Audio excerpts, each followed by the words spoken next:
Olá, o Instituto Brasileiro do Meio Ambiente e dos Recursos Naturais, o IBAMA, é responsável por fiscalizar e aplicar embargos ambientais quando são identificadas infrações relacionadas ao desmatamento ilegal, queimadas não autorizadas, exploração irregular de recursos naturais ou outras atividades que causem dano ao meio ambiente. Os embargos ambientais são uma medida cautelar que visa suspender temporariamente as atividades em uma propriedade, buscando prevenir danos adicionais ao meio ambiente e possibilitar ao proprietário a oportunidade de regularizar sua situação de acordo com as leis e regulamentações ambientais.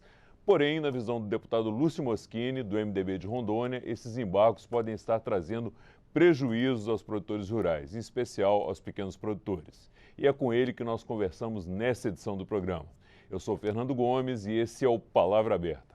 Deputado, seja muito bem-vindo, muito obrigado por estar aqui com a gente mais uma vez.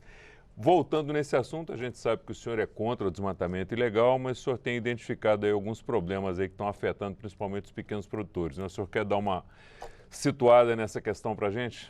A maneira de expressar, nós não somos contra o IBAMA. Eu sou contra o comportamento dos fiscais do IBAMA. É a maneira de fazer. Todo mundo merece respeito, mais ainda quem planta e cria nesse país, que tem sustentado o nosso PIB. Esse merece respeito. Se ele praticou ou não um ato ilegal, deve ser dado o amplo direito de defesa para ele, o processo absolutamente legal, então que se faça pelas vias legais e não usando de truculência, usa uma metralhadora, um helicóptero, 10, 15 caminhonetas, para chegar num agricultor que tem uma mulher, 2 filhos, 3 cachorros, um gato, 4, 5 vacas lá, para fazer um estardalhaço com ele. Então, não é porque está fazendo. O meu questionamento é como está fazendo. Deixar claro, Perfeito. Porque o pequeno produtor, principalmente do meu estado, ele não é bandido. Ele vive ali em cima da terra e tira o sustento dele. Se nós quisermos discutir o desmatamento, nós temos que ter outro fórum, outro cenário para discutir o desmatamento. Entretanto, nós temos nesse caso uma omissão absurda, uma grande omissão do Estado brasileiro, que permitiu o ato. Já que permitiu o ato, nós temos que estabelecer regras, estabelecer alguns parâmetros para diminuir o impacto da retirada desse pequeno produtor. Perfeito. Deputado, o senhor se reuniu aí com mais de 50 parlamentares, deputados, senadores, governador de Roraima, presidente do IBAMA, para tratar desse problema, né? O que surgiu aí de solução dessa reunião? Nós conseguimos grandes avanços, principalmente com relação ao IBAMA, cujo presidente é daqui da casa, a gente tem uma relação de amizade, nós já conseguimos alguma evolução. Por exemplo, eu quero que o IBAMA, quando chegar na pequena propriedade e encontrar um desmatamento ilegal ali, que ele dê o prazo, que ele notifique, dê um prazo para você retirar seu gado de lá, para você retirar sua plantação de lá, alertar que ele está numa condição irregular, porque muitas situações lá não foi praticado por quem está em cima do lote hoje. Foi praticado lá há 20 anos atrás, 15 anos atrás, e eu sou um terceiro de boa fé. Na grande maioria dos casos, não é quem está explorando o lote que cometeu esse desmatamento ilegal. Então, o que nós buscamos, junto com o presidente do IBAMA e a ministra também, é uma ação política, é uma pressão política para que o IBAMA possa mudar as condutas. Não estou tratando de lei, estou tratando de instrução normativa, tratando de decreto, de portarias, coisas que são plausíveis de ajuste de acordo com a necessidade. O senhor está vendo uma questão muito mais, então, comportamental e ruim na condução do processo pelo IBAMA do que a aplicação da lei em si, realmente. Sim, a lei está aí, ele é um fiscal da lei, ele é um agente público, eu quero que ele faça o trabalho dele, mas eu quero que respeite o produtor rural. Eu não vou admitir, dentro do estado de Rondônia, que nenhum fiscal do IBAMA afronte um produtor rural. Ele pode notificar, pode punir, pode multar, mas tem que respeitar ele. O que nós estamos buscando é um encontro entre a produção e o meio ambiente. E ao IBAMA, a quem compete a fiscalização, nós temos nós estamos buscando o princípio da razoabilidade. Tem que ter esse princípio da razoabilidade. O Estado brasileiro foi omisso.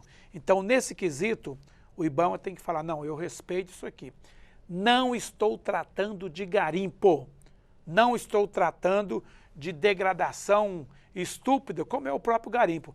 Quanto com relação ao garimpo, eu quero que o IBAMA chegue lá, Polícia Federal, pode queimar o maquinário, pode punir, pode prender.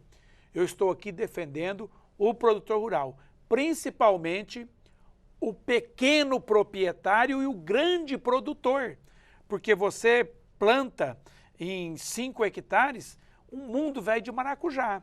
Você, em meio hectare, você pode ser o campeão nacional de produção de ovos. Você, em 1 hectare, você pode ser o maior produtor de alface da sua cidade. Então, eu quero que respeite essas pessoas, porque elas estão lá defendendo o pão de cada dia. Perfeito. Deputado, o senhor esteve também com a ministra Marina Silva, né? O que surgiu aí de bom dessa reunião aí para tentar trabalhar essa situação também? Avanço muito pouco. A ministra Marina Silva, apesar de toda a competência que tem, ela não tem princípio de razoabilidade. Ela quer seguir rigorosamente e eu não discordo dela. Mas entendo e disse a ela que nós precisamos aproximar o Ministério do Meio Ambiente, o IBAMA, do produtor. Só quem pode ajudar é o produtor.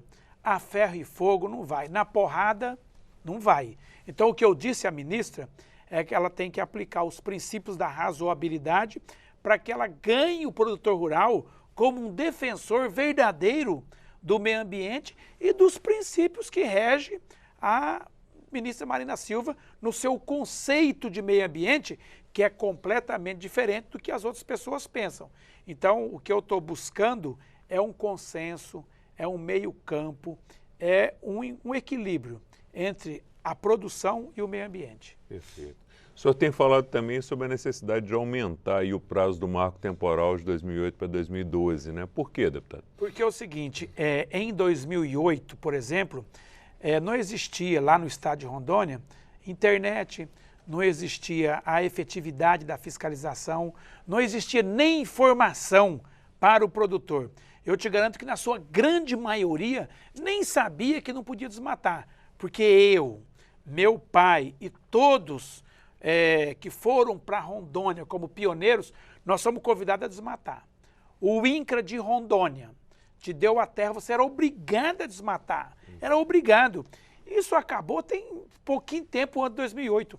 Então a grande maioria dos produtores nem sabia que era proibido desmatar mais do que 50% da área.